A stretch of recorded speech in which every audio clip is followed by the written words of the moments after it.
Sa mabilis at puno ng distraksyon na mundo ngayon, ang kakayahang magtuon ng malalim sa isang gawain ay mas mahalaga kaysa dati. Gayunpaman, marami sa atin ang nahihirapang mag-concentrate na ang atensyon ay hinahatak sa daan-daang iba't ibang direksyon araw-araw. Sa kabutihang palad, mayroong ilang mga makabuluhang libro na hindi lamang sumusuri sa agham ng focus, kundi nag-aalok din ng mga practical na estratehiya upang matulungan tayong hasain ang ating atensyon at mabawi ang ating produktibidad. Isa sa mga pinakamaimpluwensyang libro tungkol sa paksang ito ay ang Deep Work ni Cal Newport.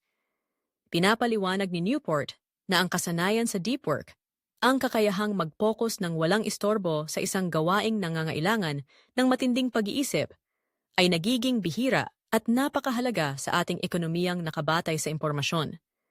Sinabi niya na ang mga taong nagpapalago ng kasanayang ito ay uunlad, habang ang mga nagpapahintulot na magalaw-galaw ang kanilang atensyon ay mahihirapang makasabay. Nagbibigay si Newport ng mga praktikal na payo para mabawasan ang mga distraction, tulad ng pag-schedule ng mga oras para sa focus na trabaho, pagtanggap sa pagkabagot sa halip na agad kunin ang telepono, at pagtanggal ng mga mababaw na gawain na hindi nangangailangan ng buong atensyon.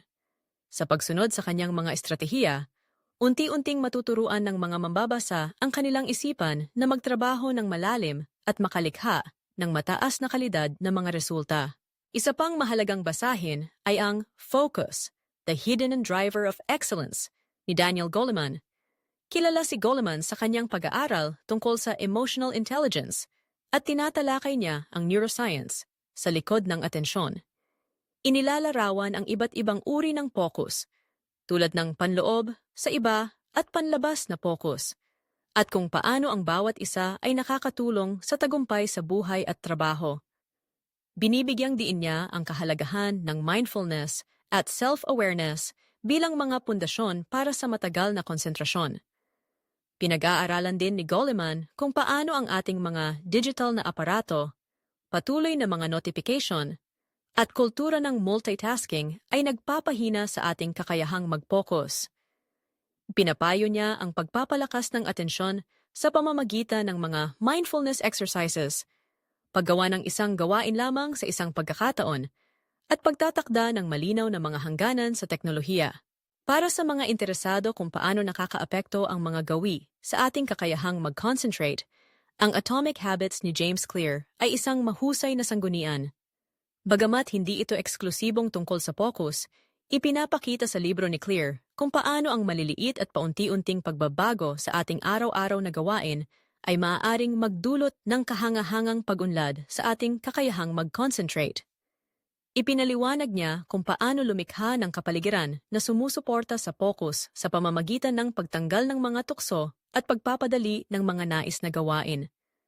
Ang kanyang mga payo tungkol sa habit stacking at mga gawi na nakabase sa pagkakakilanlan ay makakatulong sa mga mambabasa na maisama ang mga panahon ng focus sa kanilang mga gawain, na nagiging dahilan upang ang focus ay maging isang natural na bahagi ng araw kaysa isang pakikibaka.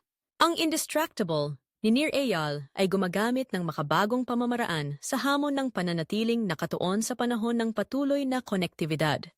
Tinutuklas ni Eyal ang mga psikolohikal na sanhi ng pagka-distract at nag-aalok ng 4 na hakbang na modelo upang maging tinatawag niyang indistractable. Binibigyang diin niya ang kahalagahan ng pag-unawa sa mga panloob na sanhi tulad ng pagkabagot o pagkabalisa na nagtutulak sa atin na maghanap ng mga distraction. Sa pamamagitan ng pagmaster sa mga sanhi na ito at paggamit ng mga teknik tulad ng time boxing, pre-commitments at pamamahala ng teknolohiya, maaaring muling makontrol ng mga mambabasa ang kanilang attention at makamit ang mga bagay na tunay na mahalaga sa kanila. Sa huli, ang The Power of Now ni Eckhart Tolle, bagamat nakaugat sa mga espiritual na aral, ay nagbigay inspiration sa marami na linangin ang kamalayan sa kasalukuyang sandali, isang mahalagang sangkap para sa focus. Hinihikayat ni Tolle ang mga mambabasa na bitawan ang pagsisisi sa nakaraan at mga alalahanin tungkol sa hinaharap, at ituon ang buong pansin sa kasalukuyang sandali. Ang pagsasanay ng ganitong uri ng maingat na presensya ay maaaring patahimikin ang ingay ng isip at gawing mas madali ang pagtuon sa anumang gawain na ginagawa. Ang pagpapabuti ng focus ay isang paglalakbay, hindi isang destination. Nangangailangan ito ng kamalayan sa sarili, disiplina, at kagustuhang subukan ang mga bagong estratehiya. Sa pamamagitan ng pag-aaral mula sa mga librong ito at pagsasabuhay ng kanilang mga aral, maaaring mapaunlad ng sinuman ang kakayahang mag-concentrate ng mas malalim, makamit ang higit pa, at maranasan ang mas malaking kapayapaan at kalinawan sa araw-araw na buhay. Kung ikaw man ay estudyante, profesional, o simpleng naghahanap na sulitin ang iyong oras, ang mga mapagkukunang ito ay nag-aalok ng gabay para sa pagmaster ng sining ng focus.